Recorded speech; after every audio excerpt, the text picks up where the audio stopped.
Hello, everyone, and thank you for joining us today on PoliWine, where we'd like to take a deep dive into stories pulled from the media and have a fun time while breaking it down.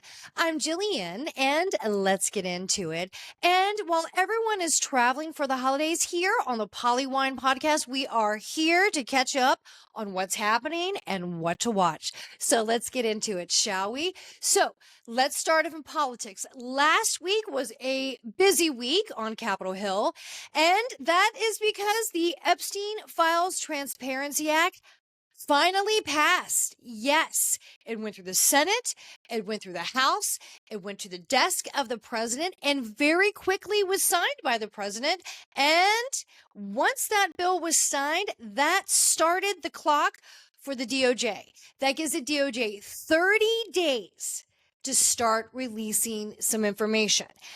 The DOJ can redact information that might hinder an investigation or ongoing litigation. So we have some loopholes here, if you will, to release some information. So will we get everything that everyone is hoping that's in the files? I guess we shall see. We'll find out by December the 19th, right? I think there's going to be a fair amount of names covered up, sure. But I hope that enough information comes out where justice is done for the victims. They deserve that. And I hope that we find out or get some pictures, because I definitely feel there's going to be more redactions than anybody really wants. But I hope we get some idea of this network that propped this man up, Jeffrey Epstein, up for so long. And it has got to be a big network. And I always go back to that attorney standing on the stairs of the Capitol with the Epstein victims months ago, when they were asking to please release this information, please release the files. And he said, I think he was an attorney for the victims in Florida. And he said, look, the DOJ has the information, attorneys, police departments, everybody who did any investigation on any of these victims all throughout the years, they have a lot of this information. So my suggestion is follow the money. There may not be just a standard list of names. You need to follow the money. And I think that's the major cover up. And we know that there have been some banks that have been pulled into this scandal, and some have paid out, some are in litigation. I think that might be the bigger cover up. Absolutely, these women need justice. These were victims. These women were children when it happened to them, or very young adults. For some, but just awful, the crimes that happened to these women and young girls, just awful. So they absolutely need to have justice served for them. Absolutely. But I want to know this network. And I think we're going to have the internet sleuths and any investigative mind on this, because I really think we're going to have to start piecing together to get this big picture of this network of people. And I think we're going to get that a little bit here, a little bit there is coming out. I've already seen the fallout in the UK from some of the names that have come out from this scandal. So how many more? I'm not talking about the flight manifest. Okay. We know there's a lot of people that were on the flight. We know that Jeffrey Epstein was an extremely social butterfly back in the time. He was going to interact with many people, many high-profile celebrity people that are at functions and events and fundraisers. They're going to have interaction and maybe have pictures, and that doesn't mean anything. I'm talking to people that supported him, propped him up, were friendly, knew about the inner workings. Yeah. And it sounded like always it was very creepy. There have been some people that have come out in the last several weeks of some celebrities, some comedians, some people in the political sphere that had gone to some parties of Jeffrey Epstein's in the past. And like, it was very young women were there. If they were women, they may have been younger, who knows, but they were young. And there was just some oddness and inappropriate stuff happening there, and it was very uncomfortable. I don't ever want to go back. So, I mean, it was out there. It didn't seem like it was hidden. It doesn't seem like it was hidden.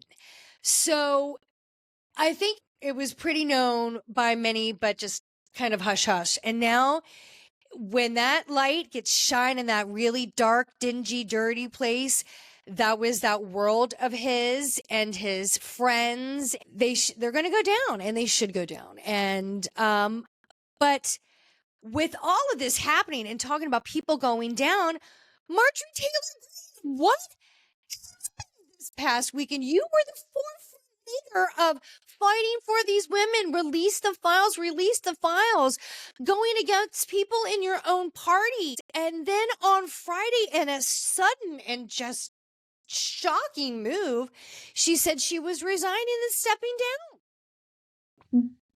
What? You were in a wave of positive press, Marjorie Taylor Greene, that was going in your direction.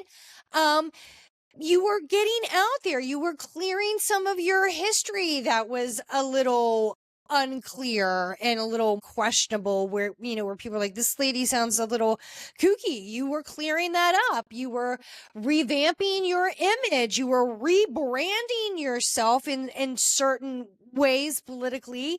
And now you're stepping down. You were fighting for this women. You were fighting for your constituents with insurance and for the victims of the Epstein files. And I cannot imagine the backlash you were getting for people within your party and MAGA and Maha, and which you said, look, I am a strong believer in Trump and MAGA and Maha. That was my backing, that I was on board from the get-go. And she's like, now I'm getting backlash for it. Trump was calling me a traitor, and that was really tough to take. So now she's stepping down. It was shocking. It was very shocking. So is this because she feels threatened? Is it because, she said, look, I didn't like this pushback. I was just standing up for the victims, and this is what I get. Well, we need you to stand strong and stand up to everybody else for these victims, like you said you were going to do. And what about the entire notion that you had put out there that you would stand on the floor of Congress and read the names out from the Epstein list for the victims, because you would have congressional immunity? You said you would do that for the victims. And now that if you would do that, that has to be done before January 5th, because you said that was your last day. It's just really shocking. And in my personal opinion, a little off-putting. I understand that maybe there is something bigger in her future. Maybe there's a bigger goal here. Maybe she wants to run for Senate. Maybe she wants to run for governor. Maybe bigger. Maybe she wants to run for president. That has come up in the social media sphere. She's like, that is false. And I've heard her say, look, I wouldn't, if I wanted to run for the president. I forget which interview she was on, but she's like, look, if I wanted to run for president, I don't think I could get like the big money backing. I don't think I could get the, the huge corporations. I don't think I could get what the major money that I would need to run a major campaign for president. I don't think I could do that. That's what she said. I heard her say that, and maybe, but she was putting that out there. And I even said in the other episode of the podcast the other week, I'm like, that's smart, because if you put it out there, maybe it'll come back to you. Maybe there is something bigger, but I still think you should do it running as an active member of Congress. I think you have greater position and power to do it from there. And you can still get things done. Maybe you feel, Marjorie, maybe she feels that she would not win the next election. Maybe that's why she stepped down. But I still think you should fight it out. It's worth fighting for, and telling everybody and showing everybody out there, not just your constituents, not even just the people of your state of Georgia, but showing everybody in this nation that you are willing to fight. Because right now, the only image that you're putting to me is that when it gets a little tough and things get a little scary, I'm just going to throw in the towel. And I honestly don't think that's who you are. And I think you are I've said this before, you're pint-sized but mighty. I think you are a strong individual, but this comes off very weak in my opinion. I don't know. Maybe things are different with this whole scary situation following the whole Charlie Kirk assassination. Just maybe it's scarier. She wants to step aside for her family, or maybe there's something bigger. But I can tell you, when I heard breaking news that was happening, I was absolutely shocked. I was like, what? She's resigning. So, I mean, I guess there is some fallout from that, but I just didn't think that she was going to be the fallout. I mean, it was ugly what Trump was saying, Marjorie Trader Green and stuff like that. And she's like, that's really hurtful. I was one of your strongest allies and one of your strongest supporter. And I raised a lot of money for you. So this turn, she said she was like, it's really hurtful. And I'm sure it was, but it was shocking. We shall see what the next few weeks hold. And at this point, she's really got nothing to lose. She's already stepping down. So I hope you do something dramatic with what little power you have left while you still have it. I mean, but it was just shocking. So please fulfill your promise to those victims, those women of the Epstein victims. You really should. You stood for them. You made them a promise. And you did fight for them, and you got that bill passed. You absolutely did. But there's still more work to be done for them. So you still have a couple weeks. So don't let them down. Don't let down the people of your district. You just don't. There's still work to do. So there's a fallout. And speaking of fallout, did you see that press conference the other day where it was the DOJ? I think it was Pam Bondi. I think it was the assistant attorney general, and then you had Kash Patel, and they were talking about the FBI's most wanted, this new case that they have, which is by the way, this story is kind of amazing. The former Canadian Olympic skier who is now one of the FBI's most wanted for drug trafficking. This story where he's in with the cartels, and he's, internationally trafficking drugs. That story is a fascinating story. And I'm sure there will be a Netflix show about this soon. And I'm going to watch it. But so you've got the DOJ talking about this incredible story about this former Canadian skier who's this international drug trafficker that they're on the hunt for. And if you've seen this man, America's Most Wanted. So, of course, they're talking about this. Ryan Weddings, is that his name? I think that's his name. That's the Canadian skier. Weddings, I think it is. So they're talking about this. If you know any information, please contact the FBI and, all this stuff, what they should. So then at the end of this conference, the Attorney General Bondi, of course, says, if anybody has any questions, I open the floor. Of course, everybody wants to know about the Epstein files. The clock's ticking. So what are you going to do? So, and I'm going to paraphrase here. So one of the questions that the journalist asked was like several weeks ago, you were saying that there was nothing more, that the case was pretty much closed. There's nothing more to release that hasn't been released. And there's nothing there. So what changed? And Attorney General Bondi was like, and I gotta tell you, boy, did she look like a deer in the headlights, just trying to scramble for an explanation. She was like, information, new information, information. Okay. It was just awkward. And then you just have Kash Patel in the background, just blink, blink, blink. Just looked like somebody has snatched his spirit from his body, like an alien invaded his body. He really did. What happened just was as blank stared and as could be. And it was just weird. And she's like, information's come out. And, I gotta say, this is This is really unfortunate. It just looks bad. It looks bad. You worked your ass off to get this job. You had a successful and prestigious career in law in Florida, and you worked so hard to do that and achieve that. What an unbelievable accomplishment. And for you to get this job of a lifetime and then have to deal with all this political spin and BS. It is just, it is derailing your job. It seems like this. I'm an outsider looking in here, and it's just an unfortunate thing. It just seems like such a fall from grace. And this is my opinion, because now outsiders, it seems like they have such an influence on every aspect of your work. It really makes me question everything, Grace. And you just looked so shocked in that press conference the other day. It had to be so uncomfortable. It was uncomfortable to watch. What do you say? Like, you put yourself out there and then you have to literally stick your foot in your mouth and eat it in front of everybody. And you're still trying to, remain professional but it's tough. It's tough. I don't know. I hope some way, somehow you can set some boundaries.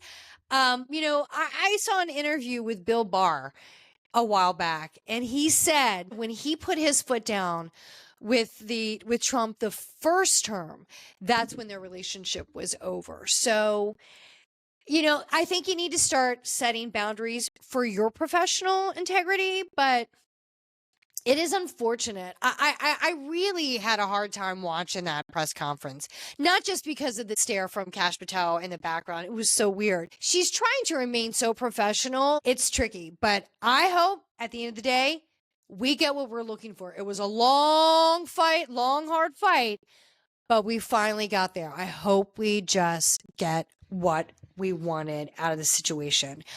I really do. Now, let's move into some other headlines. As we're heading out for the holidays and we're spending a lot of time with family time can get complicated, but this story is really complicated. So this family from Florida decided to take a family vacation, and they did a Carnival cruise. Well, one of their family members, this 18-year-old beautiful girl named Anna Kepner, she was found dead. Yes, she was found dead in her room under a bed, covered up by pillows and life vest. And no one knows what happened. Now, the FBI are now in part of the investigation. And now, from court records, information's coming out that I guess that one of the stepbrothers is actually now under investigation as part of the investigation. Now, this is under investigation, innocent and proven guilty, but yes, I guess the stepbrother is under suspicion for this incident. Terrible. What we know is that she was in the room that she shared with other siblings, and that's it. So now the grandmother, I just saw the grandmother of this 18-year-old daughter, or this 18-year-old victim. She was on, I think it was ABC News the other day. And she was saying, what we do know is that whoever harmed that girl was in that room. So that's a very small pool. So yes. So now not only is the family dealing with the death of this beautiful young girl, now another family member, another child might be some way, somehow a part of this.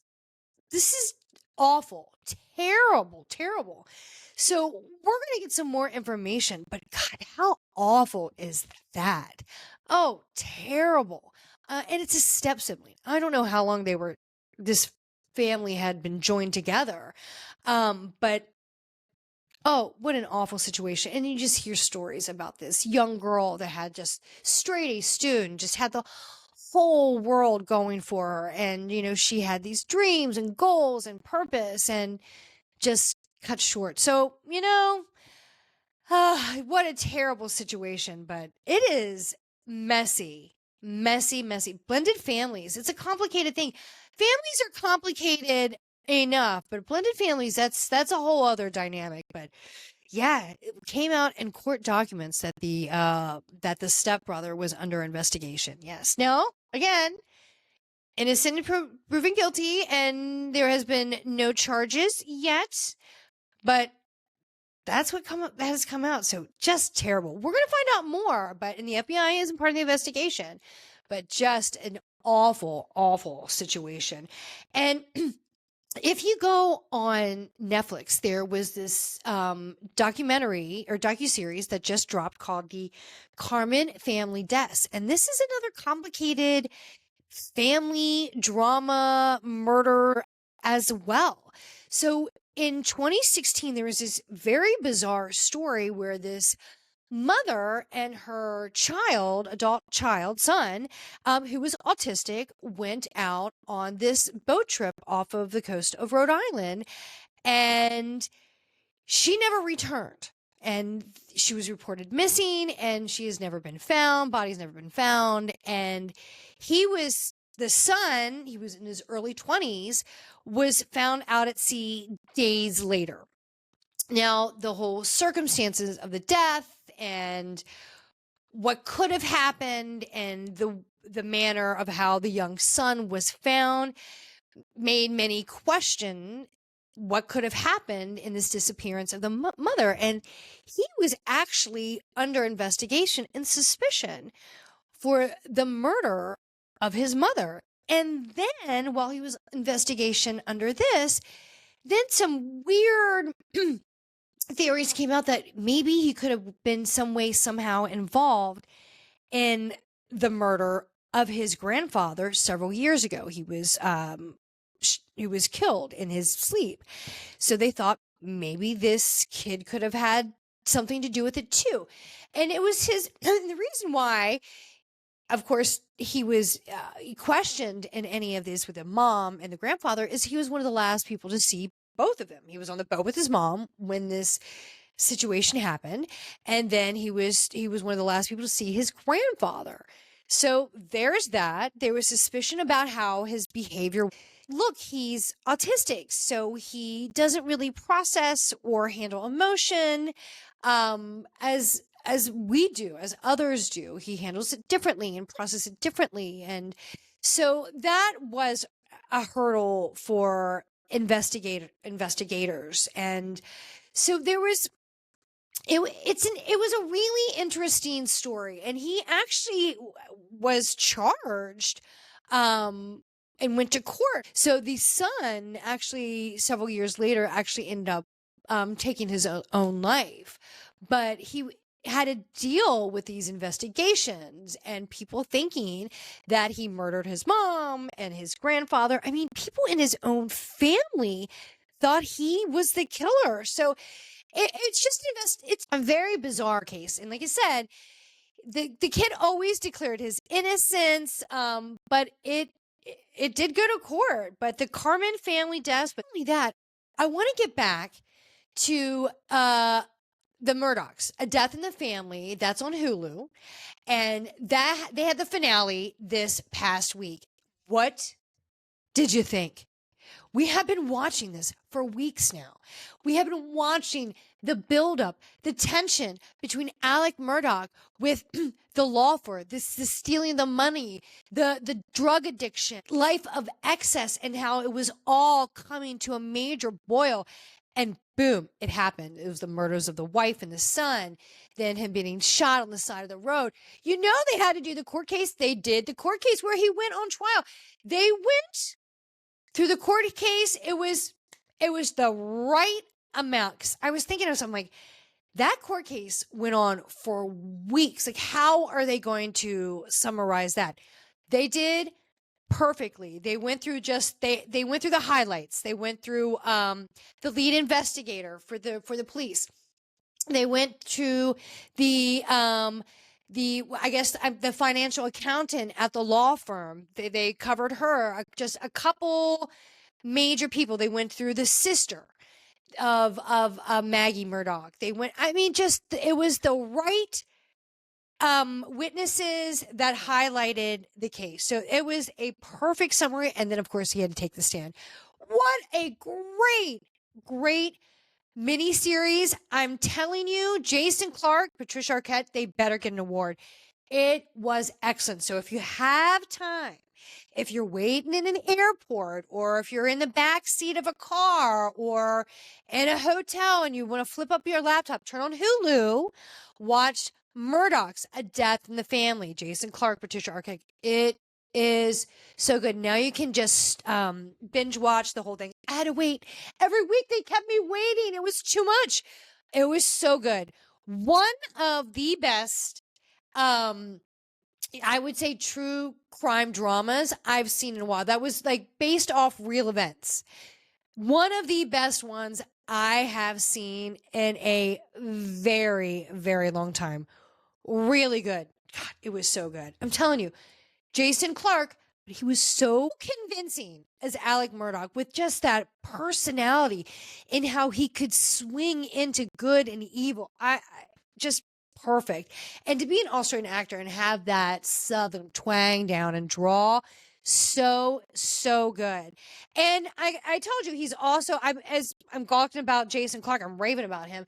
He's also on that show, the series on Apple TV Plus called The Last Frontier. So if you want to see another one with Jason Clarke, it's very rugged. It's another thriller, murder thriller, and you have the open frontier and the rough terrain of Alaska. It's a beautiful, beautiful backdrop. Cold. I'm always cold watching it, but gorgeous. But it's good. And I thought last week was going to be the finale on that show as well, the Last Frontier. It's not. We got another episode. That's good too. So there's been a lot of good buildup. A lot of buildup. I'm enjoying that show as well. But Jason Clarke, you've had me for the last couple of weeks. But Murdoch, Death in the Family, Hulu, go watch it. And then if you want to go watch more of them, Apple TV Plus, The Last Frontier, Jason Clarke. And if you have and if you still want to continue that high drama, true crime thriller genre, go over to Netflix. Watch the new series that dropped called Beast in Me. It has Claire Danes and Matthew Wise. I think that's how you say his name. I remember him from The Americans. So good. He is very creepy. If anybody can give me on the edge, manic, OCD, and just spirals out of control and really just cannot regulate their emotions, Claire Danes can give you that like no one else. Remember her in Homeland? But she definitely gives that same feel, like out of control, on the edge, just trying to hold on to reality. That's Claire Danes' character in this show. She is a author that's going through a really difficult time and has kind of locked herself up. And her new neighbor comes Matthew Rhee's character. He comes from a real estate mogul family, moves out to the suburbs to escape scrutiny and tabloids because he is suspected to have killed his wife. His wife is missing and nobody can find her. And he just moved on right along with his life. And there's a lot of speculation about that he could have been the killer. And Claire Danes, being a writer, is intrigued by this story and wants to write a book about him. And then the drama and the mystery and the craziness ensues. So it's definitely an interesting watch. Matthew Rhee's character, he really channeled a tormented individual. He did. I don't know what you had to connect with to develop that character, but it was definitely dark. It was dark, but it was a good watch. It's got a lot of twists and spins, and just when you think you figured it out, it's going to spin in a different direction. So enjoy. I definitely did. Now that we just talked about drama and true crime thriller, let's get into something a little funny. We need a little laugh, right? If you want to go back to Netflix, Eddie Murphy just dropped a documentary and it's called Being Eddie, and it was hilarious. You forget the catalog of work that this man has, because he's been around for so long, 4 decades in the industry. He got the Saturday Night Live gig at 19 years old. He was only 19 when he hit it huge on SNL. Huge. And watching those clips were everything.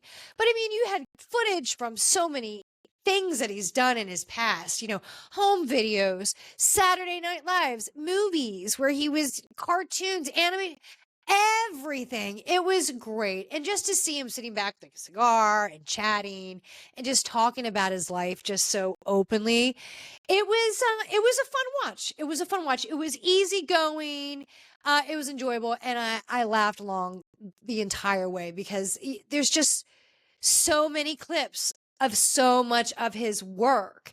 And he really did hit the TV, the entertainment world at the right time. When you go back and see like Beverly Hills Cop and Saturday Night Live, I mean, it was the right timing. And he is so, so talented. And when you hear like other people being interviewed, celebrities in this documentary like Dave Chappelle and others, and just like he is a legend in this field. I mean, he does it all. He's a comedian, he's an actor, he's a performer, he's a singer. Like every fiber of this man is an entertainer. And you get that. You get that. You forget about his body of work in music too. I mean, he's just everything. And he was great. And he still looks incredible. So Being Eddie, Netflix, enjoy it. It's an easy watch, and it's a fun watch for sure. It's something that's good to keep you on an airplane, nice little giggle, fun for everyone for sure. And if you need another fix of funny, go over to Hulu. Our funny guy, Sebastian Maniscalco, has another stand-up that just dropped this past weekend. And it's called It Ain't Right. It Ain't Right. And it was so funny. It was hilarious. I must say, I am a little taken back by how loose that Disney Plus and Hulu are becoming with swear words. Like there were a few dropped, and I was like, "Can he say that on Hulu? Like, is that okay?" And it's totally fine. I'm so happy it wasn't bleeped or edited or censored. I'm so happy. It was hilarious. It was the great thing about Sebastian Maniscalco's comedy. He talks about himself, his family, what it's like to be a parent at this stage in his life, what it's like to be around friends and family, and just the funny things that we do to ourselves and each other and being with our family.